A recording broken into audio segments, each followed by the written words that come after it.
দিনাজপুরের ৬টি সংসদীয় আসনের ৫টিতে বিএনপির ধানের শীষের প্রার্থী আর একটিতে বিজয়ী হয়েছেন স্বতন্ত্র প্রার্থী। জেলা জুড়ে চলছে উৎসবের আমেজ। বিস্তারিত জানাচ্ছেন দিনাজপুর প্রতিনিধি ভুবন সেন। ভুবন, আপনার কাছে জানতে চাই, দিনাজপুরে নির্বাচন পরবর্তী যে ফলাফল এসেছে সেখানে সাধারণ মানুষ কেমন প্রতিক্রিয়া জানাচ্ছেন এই ফলাফলে? ৬টি আসনের মধ্যে ৫টিতে ধানের শীষের প্রার্থী তারা বিজয়ী হয়েছেন এবং একটিতে বিএনপির স্বতন্ত্র প্রার্থী এজেডএম রেজওয়ানুল হক তিনি কিন্তু বিজয় লাভ করেছেন। পক্ষান্তরে বলতে গেলে দিনাজপুরে ৬টি আসনেই বিজয় লাভ করেছেন বিএনপি।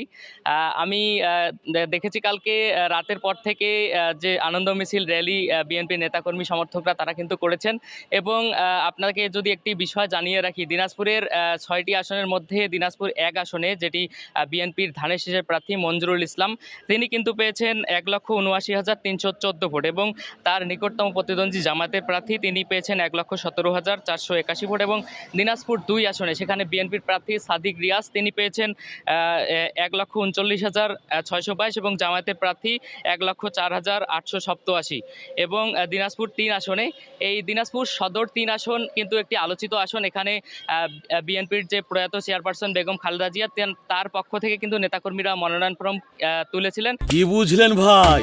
অনলি যেটাই চাই। কিন্তু তার মহাপ্রয়াণের পর এখানে বিএনপির নতুন প্রার্থী দিয়েছেন বিএনপির প্রার্থী সৈয়দ জাহাঙ্গীর আলম তিনি কিন্তু বিজয় লাভ করেছেন। ১,৪০,৬০৮ ভোট পেয়েছেন। তার নিকটতম প্রতিদ্বন্দ্বী জামাতের মাইনুল ইসলাম তিনি পেয়েছেন ১,৩৬,২৩৯ ভোট। দিনাজপুর ৪ আসনে আখতারুজ্জামান মিয়া তিনিও বিজয় লাভ করেছেন বিএনপির প্রার্থী। তার নিকটতম প্রতিদ্বন্দ্বী জামাতের প্রার্থী আফতাবউদ্দিন মোল্লা এবং দিনাজপুর ৫ আসন এটি একটি আলোচিত আসন। এই আসনে জামায়াতের যে ১১ দলীয় জোটের প্রার্থী এনসিপির যুগ্ম মুখ্য সংগঠক আব্দুল আহাদ তিনি কিন্তু প্রতিদ্বন্দ্বিতা করছিলেন। এখানে ধানের শীষের প্রার্থী রয়েছিলেন ব্যারিস্টার কামরুজ্জামান এবং স্বতন্ত্র যে বিএনপির বিদ্রোহী প্রার্থী এজেডএম রেজওয়ানুল হক তিনি কিন্তু সেখানে বিজয় লাভ করেন এবং তার নিকটতম প্রতিদ্বন্দ্বী এনসিপির আব্দুল আহাদ খুব অল্প ভোটের পরিকল্পনায় তিনি এনসিপির যে মুখ্য সংগঠক তিনি কিন্তু হেরে যান এবং দিনাজপুর ৬ আসন এটি একটি আলোচিত আসন। এখানে বিএনপির স্থায়ী কমিটির সদস্য ডাক্তার এজেডএম জাহিদ হোসেন তার আসন তিনি কিন্তু সেখানে বিজয় লাভ করেছেন এবং তার নিকটতম প্রতিদ্বন্দ্বী জামাতের আনোয়ারুল ইসলাম।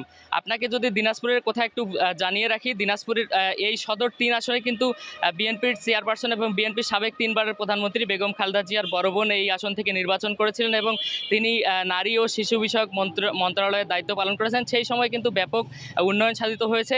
তবে নেতাকর্মীদের মধ্যে এই উচ্ছ্বাস উদ্দীপনা রয়েছে, যেহেতু এখানে বিএনপির প্রার্থী বিজয় লাভ করেছেন সেহেতু যে উন্নয়নের ধারা সেটি কিন্তু অব্যাহত থাকবে। ইতিমধ্যেই নেতাকর্মীরা আনন্দ উল্লাস করেছেন এবং আজকে যেহেতু জুমার দিন দুপুরের পর নাগাদ জুমার নামাজের পর শেষে দোয়া মাহফিল এবং যে আনুষ্ঠানিক আয়োজন সেগুলো কিন্তু চলবে। তো দিনাজপুর থেকে এই ছিল আমার কাছে সর্বশেষ।